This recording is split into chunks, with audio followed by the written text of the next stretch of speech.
naman akla.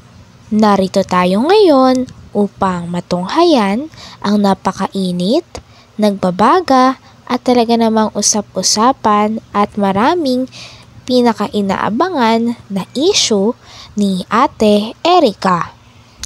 Sa pagpapatuloy ng ating istorya ay tinutur nga ni Kalingap Val ang mga tao sa lote nila Lolo Miguel dahil gusto niyong humingi ng tulong sa pagpapatayo ng bahay nila Lolo Miguel na bago. Pala po ay nagapang na. No? Meron na silang usapan nila sila may at binagit po yung pera ng kalating milyon na ibinigay kay Kalingap para pagawa ng bahay, kina-Eric po, mga kaibigan. Eh, yun ang gusto nila na magawa natin. Pero sana mga po mga kaibigan, hindi mabago yung kanilang pagsingin doon sa lulat-lulat po nila. Kinabayan. June 8, kung ikaw po nakikinig, nakapanood sa ating video ngayon. Ano masasabi niyo po sa mga sinabi nila ang law matanda? Ako, dito ako para tulungan po sila kasi nagtawag sa atin, nag-chat, nag-text at yun po humingin tulong sa atin. Although sila po ay si Erica po ay nagka-problema kasi umalis sa Kalingap, di nagpa-vlog. Pero yung vlog po dito mga Kalingap, tuloy-tuloy po yan. Kasi ang naka-escape dito ay si Riel of Malalay. Ay Lolo Miguel. So, ang tanong ko kayo Mr. kay John A, ano ang masasabi mo? Sa dalawang hinahangaan mo. Hindi ko ay matatawa, matag-Diyos. Ang sinunod ito. Huwag mong huwag mong konsultuhin yung dalawa. Hindi pa mapunta rito, nag-birthday yung lola, hindi mo naman napadalaw. Tapos sa pinto-pinto, sila may nagastos daw sila sa birthday. Yung pala totoo na nabigyan ng may birthday dito. Ano po? So, Kang, paalam mo rin pa nga sa may lupa. Para i-repair ko yung bahay ninyo. Ano? Tapos ayos na ito yung problema. Sana, tay, kung malamang matawag ko na Jessica ni Erica dito. Sila na. Yan na po sa akin. Magtapo ka na? Inirest ko na po sa aking memorya. Magtapo ka na sa kanila? Tampo na po yun. Kung sakaling bumalik, kung may tawad, tanggapin mo? Kahit na po. Yan na lang. Masakit lang sa loob, ano? Simple po sa ginawa lang yan. Kahit pag ikaw na sugatan, pero may pilat yan. Pero mahal mo sila tayo noon pa. Noon po, mahal ko yun. Hatid sundo, nung maliliit pa yan. Sama-sama ko yun sa pahila ng Karabaw. Gustong-gusto nga tulungan Kalingap Val sila Lolo Miguel dahil naniniwala din siya na deserving talaga sila Lolo Miguel. At isa pa, senior na daw si Lolo Miguel kaya sana itulungan daw natin at i-prioritize daw talaga natin ang mga seniors. Po humingin tulong sa atin. Although sila po ay si Erica po ay nagka-problema kasi umalis sa Kalingap, di nagpa-vlog. Pero yung vlog po dito mga Kalingap, tuloy-tuloy po yan. Kasi ang naka-escape dito ay si Riel of Malalay. Ay Lolo Miguel. So, ang tanong ko kayo Mr. kay John A, ano ang masasabi mo? Sa dalawang hinahangaan mo. Hindi ko ay matatawa, matag-Diyos. Ang sinunod ito. Huwag mong huwag mong konsultuhin yung dalawa. Hindi pa mapunta rito, nag-birthday yung lola, hindi mo naman napadalaw. Tapos sa pinto-pinto, sila may nagastos daw sila sa birthday. Yung pala totoo na nabigyan ng may birthday dito. Ano po? So, Kang,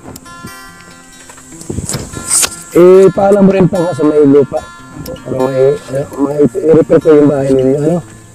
Tapos ayos na ito yung problema. Sana, tay,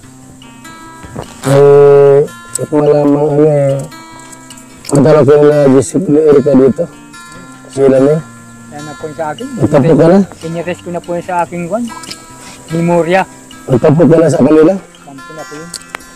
Kung sakaling bumalik, kami yung tawad, tanggapin mo? Kahit na po. Ganit lang. Masakit lang sa loob, ano? Simple po sa ginawa lang yan. Kahit pag ikaw na, pag ikaw na sugatan, pero may pilat yan.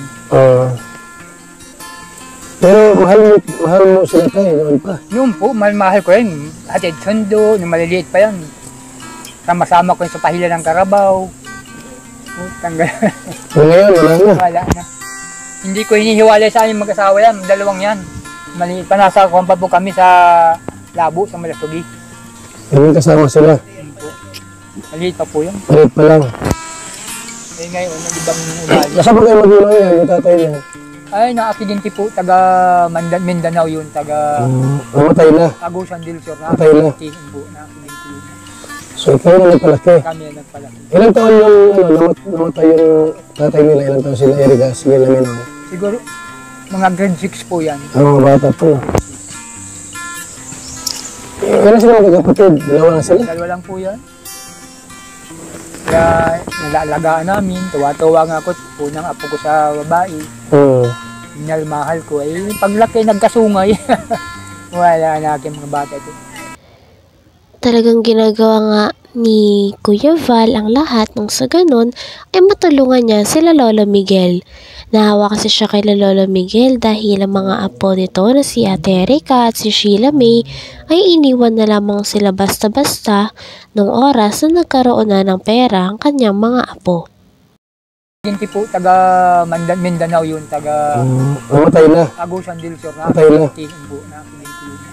So ikaw na nagpalaki. Kami ang nagpalaki. Ilang taon yung namatay yung tatay nila? Ilang taon sila Erika? Sige namin ako. Siguro, mga grade 6 po yan. Ang mga bata po.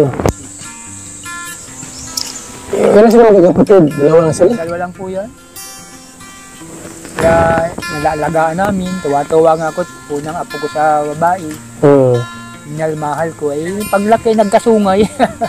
Wala na aking mga bata ito. Nilimot na yung nilakihan nila. Kung saan ang galing? Hindi ko maanuhan ko sangkal, mga ugali ng pagkagayon niya. Mahal talaga yun. Pati nga po kami, malaman namin yung bata. Bayaw ko yan. Bisita naman sa amin. Galabo yan.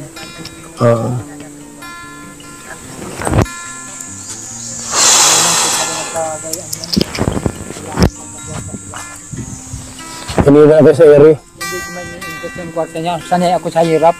Kung sabi silang ng ganyan, wag lang silang lalapas tanganin yung apo nila.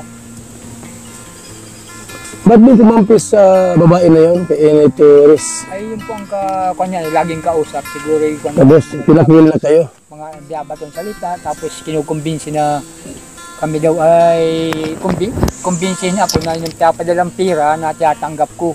Ay di magtatanggap. Siguro ang ibig sabihin, umuki akong umuki para magkakwarta sila. Tapos hindi ka binibigyan. Kaya naman, hindi mapunta sa kwarta nilang ibigay sa akin. Bakit? Nagkakapira naman ako. So para paano, yung mga anak ko din nabigay sa akin, mas 500. Nakatama ko nagtatrabaho doon, 1,000, 500. Then napadala naman sa akin. Pag ako'y nalagas-lagas dito, may kwarta din ako dito. Hati naman kami ng may-ari. Kaya hindi ko interest man sa kanilang. Ilan taon ka na tayo? Ako na ay 60, na ako. Double 6 na. 66 si nanay. Ano yan, 63. Mas matanda po kayo. So, alam ko lang po kasi yung pinost niya sa social media kung totoo yun. Pala, palang pera ka ng gatlo para sa materialis pala yan. Materialis lang po yun, ang nahawakan. Yun po ang totoo, maski kanila, materialis lang binili ko nun. Pero kanilang pira, yun di sa akin. So yung tindahan mo ba dyan ay, dahil yung tindahan niya galing sa... Kay Kwan pa po yan, kay Ruel pa yan. Kaya sa asawa niya. Yung pero lubos na yun. Yung laman ng tindahan. Yung bahay. Okay. Yung laman ng tindahan, lubos na yung kay Royal dati. Yung kumbahay po, ano pa po yan, yung tinutulong pa po yan. Hanggang dito na lamang muna ang ating napakainit, nagbabaga at talaga namang pinakausap-usapan na issue ni Ate Erika. Maraming salamat sa inyong panonood. Hanggang sa muli. Bye!